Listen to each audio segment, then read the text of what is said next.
Here we go, Zuby. Day 2 of Vanguard's Year 2 of NCAA play. We're back on the Pac West Network for more Vanguard baseball after yesterday's opener. We resume play of this 3-game series. J.J. Johnson alongside Xander Zubiotti. Zuby, Vanguard was able to get the win yesterday, coming back from down 4-0 to win 7-5, in case you all missed it. And we are back underway once again in the blue tops. Jake Heiner, the southpaw, firing in. Years after he took a couple trips over to a JUCO and UNLV. High chopper over here to short. Derflinger has it on one hop. And over to Gallegos on the freshly laden field for Vanguard, one away. Heiner's got a new battery mate for himself, Nate Norman. We'll talk about the catcher position as the game wears on. We mentioned Derflinger at short and Gallegos at first. Infield is just the same as yesterday. And this is a swing and a miss. Norman shows glove, and it's a strikeout for Jake Heiner, who's back. Evan Avitia at third, as we talked about. Shiggy Davis and Joshua Sir, the freshman, are working left to right in the outfield. So defense is exactly the same except for the battery for Vanguard. 2 away, though. And I think that's what the defense is going to look like. Said, no, this thing is going to be shut down for the foreseeable future. Something was going on the interior of that scoreboard, so we'll get that fixed. But just in case there's a loss of track of count on the field, you're privy to that knowledge as Heiner's working it back to 2-2. Heiner thought inning was over. As right on cue, he lost track. Misses downstairs as he will walk a man. And just like yesterday, 2 quick outs for Caden Byers and then could not get a 1-2-3 top of the first. Yeah, it was just earned the walk. Evan Nickel, the cleanup man, is up right now. Checking in on the aforementioned Albanese. Yonamine is batting 5th. He'll be followed by Halaba, Shabbat, Hogue, and Brinson Hong, who we saw come in late yesterday at short. Heiner. Swing and a miss. Nickel chased the filth. And so it's just one duck on the pond, but a much improved Vanguard first inning after giving up 4 runs yesterday. Vanguard's offense will have a chance to strike first. Back on the other side on the Pac West Network. A goofy swing to end the inning.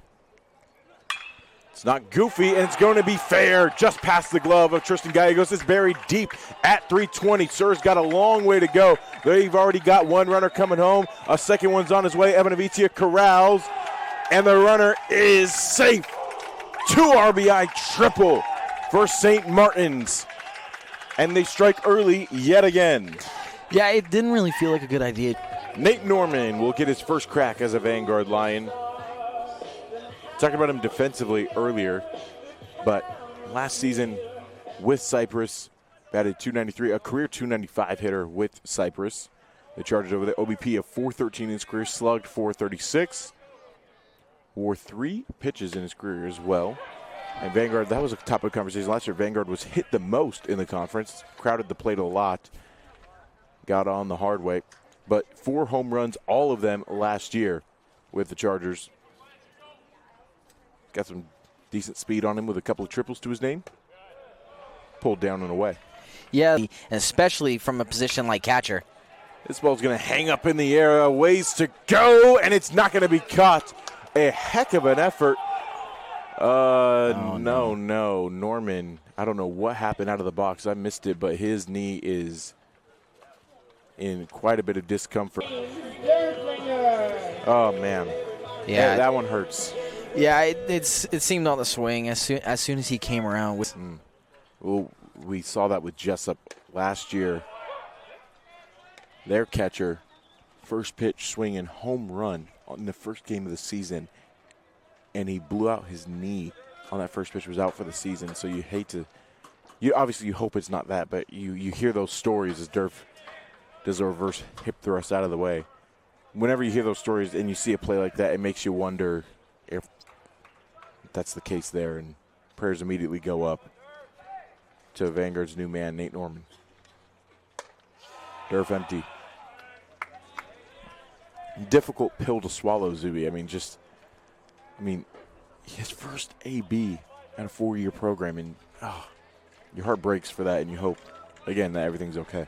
Can the Lions muster up hits to get him over? Not to be here. Oh, pardon me. Spoke too soon, JJ. Hong, for some reason, it looked like Dunn had it all the way. He started getting his feet underneath him, and then Hong called him off from short. Zuby, it's a weird spot, but it looked like that should have been Dunn's ball. It's done as soon as it touches the outfield grass. If Dunn is calling for that ball, he takes full priority. Ritter's on first and second. Vizia gets clipped on the elbow. Base is juiced out of nowhere. 5. Chopper on the infield. Avicii tried to distract Halaba at third. Nickel kept the toe down. Used every single inch of his 6'5" frame to make the play at first. Damage is limited, but Vanguard does get on the board. It's 3-1 going to the third. Well, this wasn't the circumstances in which we wanted to introduce Dash Lopez to make his collegiate debut, Zuby, but unfortunately, this is the circumstances that we have to deal with, as we expected Nate Norman exiting the ball game with that lower body injury, swung almost out of his cleats on that bloop shot to left, couldn't even get down the line. They threw him out at first. Strikeout for Heiner. Nickel victim both times around, just for bookkeeping at home. Heiner, with those 6 Ks, has already tied his career high that he set 2 years ago. Skied high. Sir's coming in. He said he's got it. And now he takes a late veer and still somehow corrals it. Obviously, that's something that some of the young outfielders struggle to deal with. In case you've never been here, we've got some beige buildings for our dorms that are literally right behind Dean Harvey Field. You can watch the game from your dorms. One of the unique things about college baseball, it's really cool, especially here. But it does make it hard to see the ball off the bat, as some of the young guys have told us. But going back to Heiner, he set his career high at 6 Ks on February 10th at the Masters. Did not go. He went 7 innings on that day, 5 hits, 3 earned, and again the 6 Ks. So kind of a very similar feeling to that one to start this game. Foul ball. Almost took out Joey Scottvold, one of Vanguard's assistant coaches, who was not here yesterday, but was kind enough to join us today.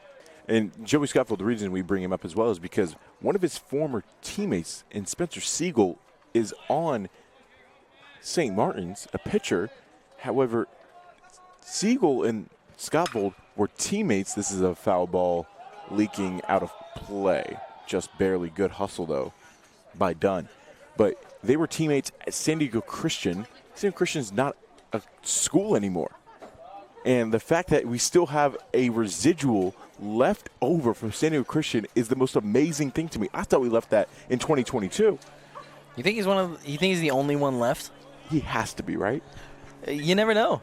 I mean, at this point with eligibility rules nowadays, I mean, no one knows who has. I mean, I probably have 3 years left out of nowhere. Wong. Gallegos crunches to center field.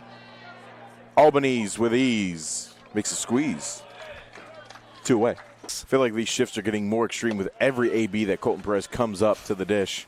So here comes Dash Lopez's first collegiate AB. We just saw him play the defensive half of this third inning for Vanguard.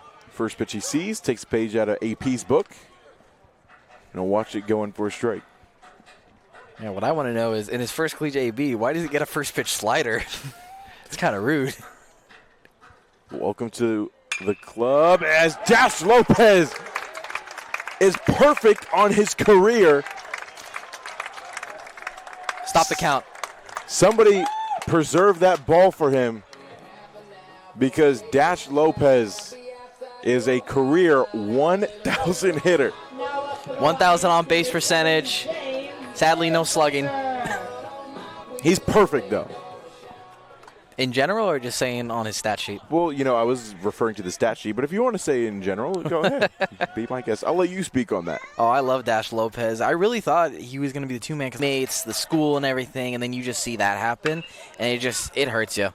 Gallegos was hugging the line. Heiner's going to get a foot race to the bag and puts his body on the line, tapping the glove onto the bag. Talked about St. Martin's last year, went 3-46. They were 3-29 in conference. They were 5th of the 5 teams. They were 0-33 on the road. All 3 wins coming at home, but Coach Garcia's trying to turn it around. If you want a guy to turn around a program, this is the guy to do it. Because when you look at his track record, that's all he's done. He was at University of Antelope Valley and had 4 straight Cal Pac titles and finished 5th in the NAIA World Series of 2018. Then he went out to Oregon Tech and turned them around with 3 straight 30-plus win seasons after they had 11 straight losing seasons. Sir takes inside. So, again, Coach Gar says, hired to do a job, which is turn St. Martin's back into a winner. And, I mean, again, this is the guy you call when you want to do that. Yeah, and it's just about building a culture first off. You have Sure is fixing the defensive woes that plagued him a little bit. Sir skies this one, and it's going to be out of play. Oh, my goodness me. Get that man on track and field. He just cleared the bullpen wall off of 2 feet, a 2-foot jump, as he gets a round of applause from a couple fans. But done. Everyone was yelling, hey, man, there's a wall right there. And so he said, what wall? He just jumped right over it. cleared the wall, too.